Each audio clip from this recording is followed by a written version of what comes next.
Ero andato a trovare un amico, ho parcheggiato la macchina a Mestre Centro dove ci sono le poste, dopo mezz'ora torno, parto e sento che la macchina va storta, ho detto cosa ci sarà, un bastone sotto, invece guardo meglio una ruota a terra.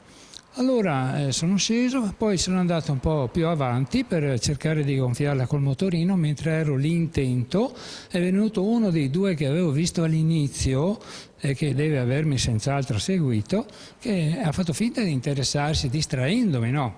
Ulteriormente, e l'altro ha fatto sparire la borsa togliendo la catenella e tutto quanto.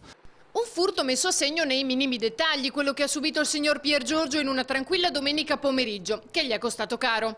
Pochi soldi per fortuna in quel momento, poi una serie di tessere del bancomat, carte d'identità, patente, tessera sanitaria che ho dovuto rifare anche lì con difficoltà, 3 mazzi di chiavi abbiamo dovuto sostituire e poi un cellulare nuovo che mi avevano regalato da poco. E questo in aggiunta a molte altre cose, tra cui un libretto di appunti e una chiavetta su cui avevo parecchie cose che mi sono necessarie per la mia attività.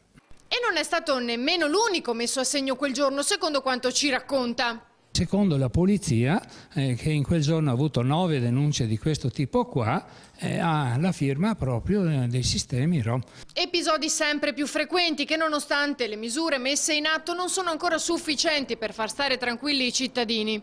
Queste cose, va bene, attaccano profondamente quello che è il modo di vivere, tant'è vero che la gente ha sempre più serrature, sempre più lucchetti, sempre più evitare certi orari, e tutto questo insomma è il contrario, secondo me, e anche parlo per altre persone, di quello che dovremmo avere, perché dopo aver pagato, lottato, avuto parenti morti in guerra eccetera, sarebbe pur giusto poter godere della patria rispettando le leggi e tutto quanto. Invece sembra che tutto questo venga sempre più vanificato. Io non so a chi darne la colpa, perché le forze dell'ordine stesse hanno la stessa nostra frustrazione.